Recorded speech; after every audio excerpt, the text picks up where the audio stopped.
Hey everyone, it's Eddie Campos here with Remax Preferred Associates, and this is another episode of Coffee with Eddie, and I am interviewing the one and only Matthew Medlin with SkyLIFE Global. Matt, thank you for taking the time out of your busy day to be with us. Good morning, Eddie. Thank you very much. I got my cup of coffee ready, so let's go. Yeah, cheers. We're both ready to go. How did SkyLIFE Global come about? I think this story is just so fascinating.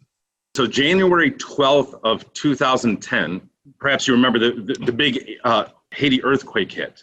Yeah. And I had just moved back to Toledo from Los Angeles with my wife and my daughter about a year and a half, 2 years before that. And I met through some mutual friends, Jeff Potter. And Jeff had requested, just let's go have a meeting, let's go sit down, have dinner. Okay. And we were watching all the bad things that were happening in Port-au-Prince, in Haiti.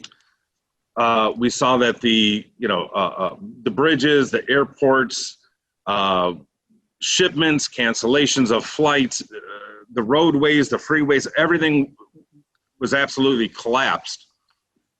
And all the big aid organizations were having problems trying to get food, water, shelter, anything and everything from wood, lumber, construction materials. They just couldn't get it in.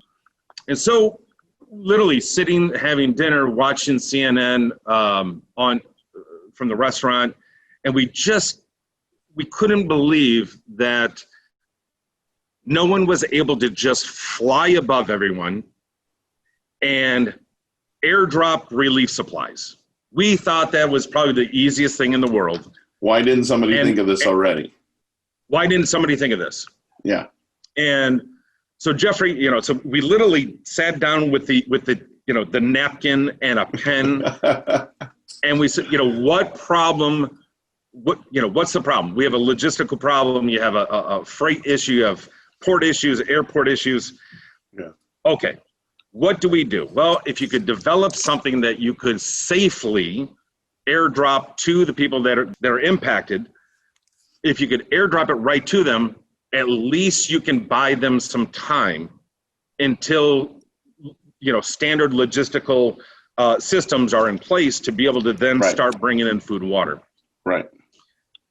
And because Jeff had a really great creative engineering firm, he said, you know what, this is not just an airdrop issue, it's also a machinery issue. How do you develop the system at a high speed, high rate, make millions of these packs? Within literally 2 weeks, 3 weeks, we already had a small prototype of a package that we thought could be airdropped and safely delivered. Mm-hmm. After 3 more years of R&D and testing and you name it, we hired 3 independent firms throughout Washington, D.C., New York, and here to find out if there was any patents or if anybody had ever developed anything that we were thinking. Mm-hmm. And they said, oh, it's got to be done. Right. It's already got to be filed. Yeah. And they didn't, and nobody had. So we filed and claimed and claimed and claimed and claimed. And even today, we still get awarded patents just about every month for systems, for machinery, for application, for airdrop technology, and which is pretty exciting. So I think right now we've got probably somewhere around the 75 to 80 patents worldwide for our system. That's phenomenal. So after a couple years of R&D, all the engineering, the testing, the airplanes, helicopters, you name it, we tested everything. After a few years, we were invited to go to South Sudan to meet with the United Nations World Food Program. They really loved the idea, the concept. So I flew to South Sudan, met with them in field, learned more about the aircraft, the helicopters, and they said, we love your package. We love the pack, but we have a different issue. And I said, oh my goodness, we spent years developing this. You love it, but you want something different. So we listened, and their issue at that point was the United States government funds through USAID these cooking tins. It's oil, and this oil has vitamin A, vitamin D that's infused into the oil. So if you can get that to villages and to villagers inside of South Sudan, they use that cooking oil to start to get nutrients, vitamin A and vitamin D. Yeah. For the longest time, they're using helicopters to fly 2 tons of this cooking oil hundreds of miles into South Sudan, deliver the oil, and then distribute the oil. What they really want to do was be able to airdrop the oil, because they already had the aircraft. It kind of fit into what they call the market basket, which is grains, sugars, other food items, and then cooking oil. That meeting in South Sudan, I remember calling Jeff and I said, Jeff, they love the package that we've spent years on, but they want us to airdrop cooking oil. And he said, well, are we in the, package business, or are we in the getting humanitarian aid to people business? I said, we're in the humanitarian aid business. So he said, okay, let's develop a parachute. Let's develop a box. Let's develop a system that we could airdrop cooking oil. Since that meeting, so it's been about 4 years now, since that meeting, we've airdropped over 125,000 parachutes. Wow. We've saved the operation locally in South Sudan over $48 million in operational cost. Which equals food. So they figure that it's about 25 cents a meal.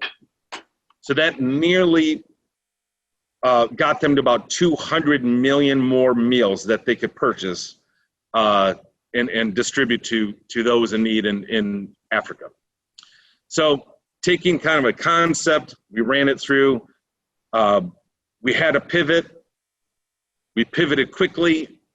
We solved an issue, and then from there, it's just been incredible. The Sky Packs are still doing great. The Sky Boxes are primarily used for heavier goods, oil, food bars, regular humanitarian aid stuff. But it's been pretty cool.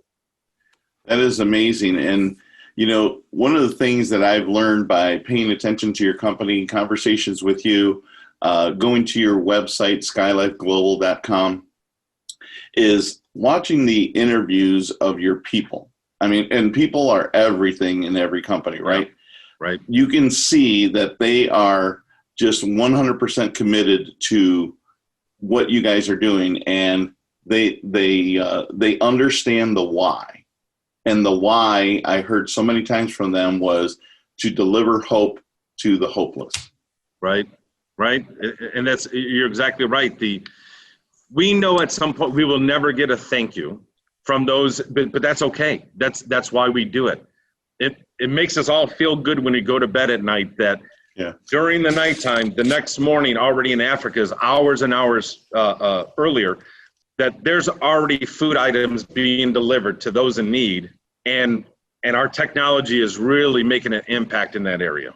So it's a great feeling to go to bed and go, we're helping people hopefully we're helping to save lives and help a whole community that needs it. Well, that explains why you always have a smile on your face. I do. Well, yeah. I mean, I got the best job in the world. We've trained over 300 South Sudanese how to actually package our parachutes, how to package the goods, how to create an assembly line. And we've also trained in Ethiopia, Uganda, Kenya, all these different areas that they might not have had that opportunity, but we've trained hundreds and hundreds of people. So if there is an emergency and we need to move to Ethiopia, we already have trained people there that could literally fire up the system within, days instead of months and months. So that's just remarkable what you guys are doing. I really applaud everyone there and all the hard work they're putting in. Everyone, this is Matthew Medlin with SkyLIFE Global, and we're talking about their impact on the world from Little Toledo, Ohio. And I hope you tune in next week so that we can talk some more to Matt.